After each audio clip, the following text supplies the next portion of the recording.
రెడ్డి గారిని 2 నిమిషాలు మాట్లాడాల్సిందిగా కోరుతా ఉన్నాను.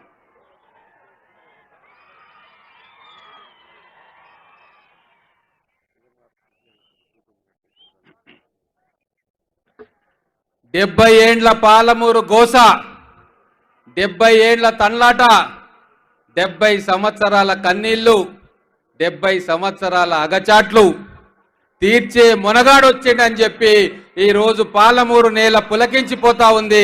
స్వాగతం చెప్పడానికి వేలాది మంది ఇక్కడికి వచ్చిండ్రు.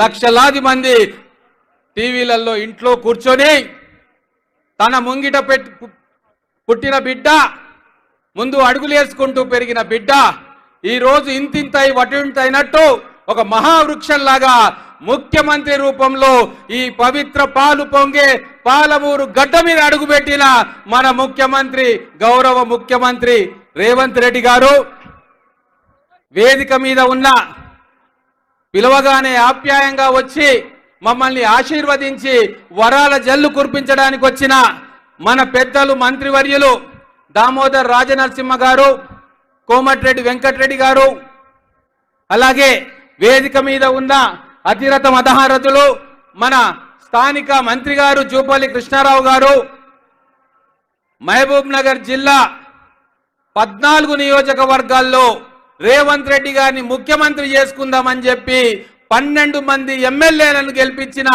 అశేష జనవాహిని ఈ కార్యక్రమానికి విచ్చేసిన మా సహచర ఎమ్మెల్యేలు, డిసిసి ప్రెసిడెంట్ మధుసూదన్ రెడ్డి గారు, అందరికీ వందనాలు తెలియజేసుకుంటా ఉన్నాను. ఈరోజు ముఖ్యమంత్రి రాక కోసం మొత్తం జిల్లా ఎదురు చూస్తూ ఉంది. 70 ఏళ్లలో పాలమూరు వలస బాధలు చెప్పుకుంటూ, పాలమూరులో కరువును చెప్పుకుంటూ, పాలమూరును ఇక్కడ బీళ్లు పడ్డ భూములను, ఇక్కడి వలసలను చూపించి ఓట్ల జాతర చేసుకొని ముఖ్యమంత్రులు మంత్రులయ్యి తెలంగాణ ఉద్యమంలో మన కళ్ళీలను మన గాథలను అమ్ముకొని పదవులు అనుభవించిన వాళ్లను బండకేసి కొట్టి నిజమైన భూమిపుత్రుణ్ణి గెలిపించుకొని ముఖ్యమంత్రి చేసి ఈరోజు తన్మయత్వంతో పాలమూరు జిల్లా ప్రజలు ఉన్నారు. వారి ఆశయాలకు, వారి ఆశలకు అనుగుణంగా ఈరోజు మా బిడ్డ, మా గౌరవ ముఖ్యమంత్రి పదవి చేపట్టిన కొద్ది రోజుల్లోనే నారాయణపేట్ కొడంగల్ ఎత్తిపోతల పథకాన్ని 3000 కోట్లతోటి శంకుస్థాపన చేసి బిడ్డ ప్రేమ ఎట్లుంటుందో, తల్లి కోసం కొడుకు పడే తపన ఏందో ఈ 100 రోజుల్లో చూపించిండు. అంతేకాదు విద్యలో వెనకబడ్డ మహబూబ్ నగర్ జిల్లాను ఎడ్యుకేషనల్ హబ్ గా, విద్యారంగంలో తెలంగాణకే అగ్రగామిగా నిలపాలన్న అకుంఠిత దీక్షతోటి వెనకబడ్డ కొడంగల్, నారాయణపేట్, మక్తల్, మహబూబ్ నగర్ జిల్లాలో అనేక విద్యా సంస్థలు నెలకొల్పాలని చెప్పి భారీ ప్రణాళికలు రచిస్తున్నారు మన బిడ్డ, మన గౌరవ ముఖ్యమంత్రి గారు.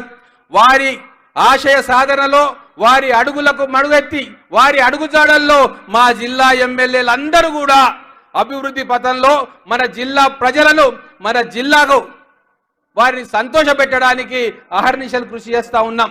ఇంజనీరింగ్ కాలేజీలు కావచ్చు, లా కాలేజీ కావచ్చు, యూనివర్సిటీకి నిధులు కావచ్చు, అండర్ గ్రౌండ్ డ్రైనేజీలు కావచ్చు, మున్సిపాలిటీలు కావచ్చు, గ్రామాలకు కావచ్చు, ఇన్నాళ్ళు జరగని అభివృద్ధి ఖచ్చితంగా జరిగి తీరుతుంది. మన బిడ్డ వాటిని జరిపిస్తాడన్న నమ్మకం మన పాలమూరు బిడ్డల్లో ఉన్నది. ఈరోజు మాట తప్పని, మడమ తిప్పని వ్యక్తిగా, అవినీతి మచ్చలేని వ్యక్తిగా, అవినీతి పరుల గుండెల్లో నిద్రిస్తున్న ముఖ్యమంత్రి గారు గత 10 సంవత్సరాల్లో జరిగిన విధ్వంసాన్ని, ఆర్థిక విధ్వంసం, విద్యుత్ రంగంలో విధ్వంసం, ప్రాజెక్టులలో అవినీతి కళ్ళకు కట్టినట్టుగా తెలంగాణ ప్రజలకు శాసనసభ సాక్షిగా చూపించి 10 సంవత్సరాల నరకయాతన నుంచి మనకు దారి చూపి వెలుగులు నింపే కార్యక్రమాన్ని మన గౌరవ ముఖ్యమంత్రి గారు చేపడతా ఉన్నారు. ఇంత పారదర్శకంగా ప్రజల మధ్య, ప్రజల కోసం పనిచేస్తున్న మన ముఖ్యమంత్రి వర్యులు ఈ రోజు ఒక స్వప్నంతో తెలంగాణ రాష్ట్రంలో పరిపాలన సాగిస్తా ఉన్నారు.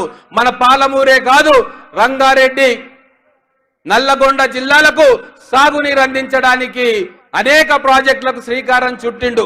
గతంలో ఉత్తర తెలంగాణ అభివృద్ధి చెందిందని అనుకున్నాం, కానీ ఈ రోజు దక్షిణ తెలంగాణలోని అన్ని జిల్లాలు కూడా మా ముఖ్యమంత్రి వర్యులు మాకు వరాల జల్లులు కురిపిస్తారన్న నమ్మకంతో వారిని ఆశీర్వదించడానికి ఈ పాలమూరు గడ్డ నుంచి ఎల్లప్పుడూ వారికి జయకేతనం ఎగరవేయడానికి ఎప్పుడు ఎన్నికలు జరిగినా పార్లమెంటులో ఈ రెండు పార్లమెంట్లను అఖండమైన మెజారిటీ తోటి గెలిపించి వారికి కానుకగా ఇవ్వాలని నిర్ణయం తీసుకుంది ఈ ఉమ్మడి మహబూబ్ నగర్ జిల్లా.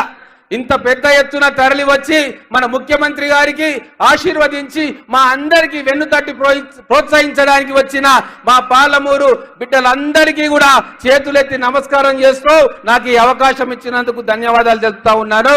జై కాంగ్రెస్.